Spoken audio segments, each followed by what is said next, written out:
माँ, बेटे और बहू तीनों ही खाने की टेबल पर बैठकर खाना खा रहे थे। खाते समय लड़का अपनी पत्नी को बोला, सीमा, तुमने आज भी दाल चावल बनाया? खाना बनाने में तो आलस मत किया करो तुम। बस हाउसवाइफ ही तो हो, तुम घर पर ही तो रहती हो। तुम्हें रसोई घर में कुछ अलग अलग खाना बनाना अच्छा नहीं लगता है क्या? क्यों रोज़ ही एक तरह का खाना बनाती हो? सीमा बोली, मैं आज सूजी की खीर बनाने वाली थी, पर रसोई में सूजी ख़त्म हो गई। मैंने कल ही ऑर्डर किया था, पर अभी तक आया नहीं। मैं कल बनाऊंगी। रसोई घर में कुकर की सीटी बजती है और खाने के समय सीमा रसोई घर में जाती है।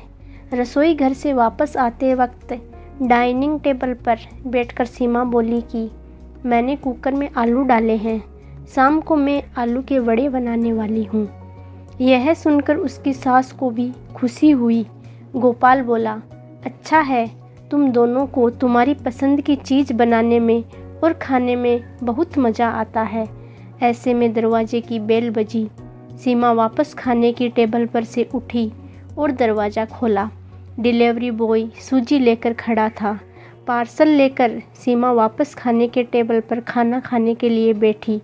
तभी माँ बेटे से बोली कि तूने अगर दरवाज़ा खोला होता तो फिर क्या होता? बेचारी ठीक से खाना भी नहीं खा सकती। तो बेटा बोला, सॉरी, मैं उठ नहीं सकता, मुझे ऑफिस जाने के लिए देर हो रही है। फिर रूम में चला जाता है। वो सीमा को आवाज़ देता है, मेरी फाइल नहीं मिल रही है, तुम ढूंढ कर दो सीमा। फिर एक बार खाने की टेबल से उठने वाली थी और उसकी तरफ जाने वाली थी, तभी सास ने उसे रोका। छोटा बच्चा नहीं है वो, खाओ तुम खाना। थोड़ी देर बाद रूम से गोपाल की आवाज़ आई, फाइल मिल गई। सास और बहू दोनों ही खाने के टेबल पर एक दूसरे की तरफ देखकर हंसने लगी। गोपाल ऑफिस जाने के लिए निकल गया। सीमा ने सारा काम ख़त्म किया।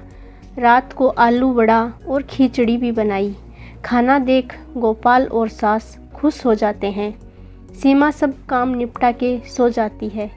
दूसरे दिन सुबह गोपाल बेडरूम में फाइल ढूंढ रहा था और वह फाइल ढूंढने की वजह से बेडरूम पूरा अस्त व्यस्त कर दिया। गोपाल अकेले में बड़बड़ा रहा था, इस घर में कभी भी कोई चीज़ समय पर नहीं मिलती है। इन औरतों को कोई काम तो होता नहीं, इसलिए दिन भर इधर का सामान उधर करती रहती है। उसकी आवाज़ से सीमा रूम में आती है और रूम की बुरी हालत देखकर उसे गोपाल पर गुस्सा आता है। वह गोपाल को पूछती है, आप क्या कर रहे हो? तभी गोपाल बोलता है, मैंने तुम्हें कल फाइल दी थी, कहाँ पर है? सीमा तुरंत वह फाइल बाहर निकालती है और वह गोपाल को दे देती है। सीमा गोपाल को कहती है, इतना सारा सामान बिखेरने से पहले मुझे एक बार पूछा तो होता। कितना सामान बिखरा पड़ा है, मैं क्या दिन भर यही काम करती रहूं क्या? उल्टा गोपाल सीमा पर चिल्ला देता है और बोलता है कि क्या काम रहता है दिन भर तुम्हें? इतना काम भी तुम नहीं कर सकती क्या? दिन भर सोते ही रहती हो सिर्फ। माँ के कहने पर हाउसवाइफ से शादी करके बहुत बड़ी भूल की है मैंने। ऐसा बोलकर गोपाल ऑफिस के लिए निकल गया। पति पत्नी का बोलना माँ के कानों पर पड़ता है, जो गोपाल को पता नहीं था। माँ सीमा के पास जाती है, तभी सीमा रो रही होती है। कोई भी गलती नहीं होते हुए भी गोपाल उस पर चिल्लाया, यह उनको पता था। सीमा से वह बहुत प्यार करता है, सीमा भी उससे बहुत प्यार करती है। सास ने सीमा को शांत किया। फिर दोनों ने गोपाल को अच्छा सबक सिखाने के लिए प्लान बनाया। दूसरे दिन सुबह गोपाल नींद से जागा, तभी वह सीमा को चाय के लिए चिल्ला रहा था। तभी माँ नज़दीक के सोफे पर बैठी थी। वह बोलती है, सीमा घर पर नहीं है, वह किसी काम के लिए अपने मायके गई है। गोपाल फ़ोन निकालता है और सीमा को फ़ोन करने लगता है। तभी माँ उसे रोकती है और बोलती है कि फ़ोन मत करो, वह मायके ही तो गई है, 2-3 दिन में आ जाएगी। गोपाल फ़ोन रख देता है और माँ को बोलता है कि माँ चाय। तभी माँ बोलती है हाँ 2 कप बनाना, मैं भी पीऊँगी। इच्छा न होते हुए भी गोपाल चाय बनाने के लिए रसोई घर में जाता है। माँ सोफे से खड़ी होती है, बेटा गोपाल को पुकारती है। वो सोचने लगता है कि माँ उसे रोकेगी और खुद चाय बनाएगी, पर माँ बोलती है मेरी चाय में शक्कर कम डालना। गोपाल चाय बनाता है और चाय लेकर आता है। माँ और बेटा दोनों ही चाय पीते हैं। फिर माँ बोली चाय अच्छी बनाई है, पर सीमा के जैसी नहीं। वो चाय बनाती है तब तुलसी के पत्ते डालती है, उस चाय की तो बात ही अलग होती है बेटा। कोई बात नहीं, अगली बार तुम चाय बनाओगे तब ध्यान में रखना। गोपाल अपनी माँ को देखते ही रह जाता है। थोड़ी देर बाद गोपाल माँ को बोलता है माँ आज मैं मटर पनीर खाना चाहता हूँ। माँ फिर से गोपाल की तरफ देखकर बोली अरे वाह, आज मेरा बेटा मटर पनीर बनाएगा और मुझे खाने के लिए देगा। अच्छा हुआ, बहुत दिनों से मटर पनीर खाने की इच्छा हो रही थी। तभी गोपाल बोला अरे माँ, मटर पनीर आपको बनाने के लिए कहने वाला था। तभी माँ बोली नहीं बेटा, मेरे घुटने बहुत दुखते हैं, मैं इतनी देर रसोई घर में खड़ी नहीं रह सकती। तभी गोपाल फ़ोन निकालता है और रेस्टोरेंट से ऑर्डर देने लगता है। तभी माँ उसे रोकती है और बोलती है मुझे वह होटल का खाना पचता नहीं है, मुझे गैस हो जाती है और तुम मुझे बाहर का खाना खिलाने वाले हो क्या? शायद माँ से प्यार नहीं करते हो तुम गोपाल। तभी गोपाल खाना बनाने के लिए रसोई घर में जाता है और 1 घंटे बाद खाना तैयार होता है। 2 थाली में खाना लेकर गोपाल माँ के पास आता है। गोपाल ने दाल चावल बनाया है, यह माँ देखती है। गोपाल को बोली अरे बेटा, तुम मटर पनीर बनाने वाला था ना? गोपाल बोला कि माँ यह आसान है बनाने के लिए। तभी माँ बोलती है सीमा होती तो आज उसने मटर पनीर बनाकर मुझे खिला दिया होता, पर जाने दो, तुम्हारे हाथों का खाना बना हुआ खाना कहाँ मैं रोज़ खाती हूँ। ऐसा बोलकर माँ खाना खाने की टेबल पर आकर बैठती है। चल दोनों साथ में खाना खाते हैं।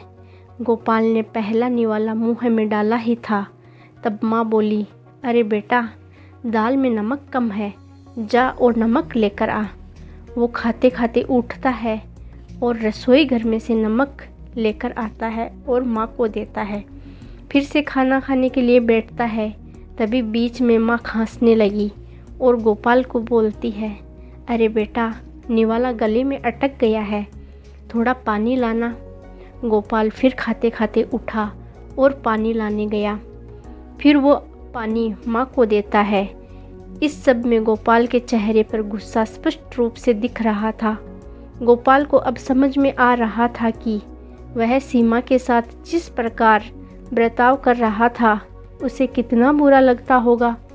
वो यह सब खुशी से करती थी, उसके चेहरे पर कभी भी कोई सिकन नहीं दिखी। वह सोचते सोचते खाना खा रहा था। माँ यहीं पर नहीं मानी। खाना होने के बाद माँ गोपाल को बर्तन धोने के लिए कहती है और माँ रूम में आराम करने चली जाती है। माँ उसे परेशान करने का कोई मौका नहीं छोड़ती। वो गोपाल को बुलाकर चद्दर ओढ़ाने के लिए कहती है। उसके बाद गोपाल रूम से बाहर जाता है तो माँ रोकती है और एसी का टेम्परेचर कम करने को कहती है। अब इन सभी कामों की वजह से वह चिड़चिड़ करने लगा, लेकिन कुछ भी नहीं बोल पाता। दूसरे दिन सुबह जल्दी उठ जाता है। उसे ऑफिस जाना होता है, इसलिए वह जल्दी सब्जी काटता है, पर उसका ध्यान सब्जी की तरफ नहीं होता। वह सीमा का विचार कर रहा होता है। वो सोच रहा होता है कि हाउसवाइफ का काम आसान होता है, ऐसा मुझे लगता था, पर सच में ऐसा नहीं है। मैं कितना गलत बर्ताव करता था सीमा के साथ। मन ही मन पछता रहा होता है। तभी सब्जी काटते समय अपनी अंगुली कटवा लेता है। वह उठकर बेसिन में अंगुली धोने के लिए जाता है। ऐसे में सीमा उसके पास आती है और हाथ पर पट्टी बांधने लगती है। मतलब सीमा अपने मायके गई ही नहीं थी, गोपाल से छुपकर घर में ही थी। यह तो सास और बहू का एक प्लान का हिस्सा था। गोपाल सीमा को देखकर खुश हो जाता है। वह उससे माफ़ी मांगता है। वह सीमा को बोलता है कि घर का काम करना बहुत आसान होता है।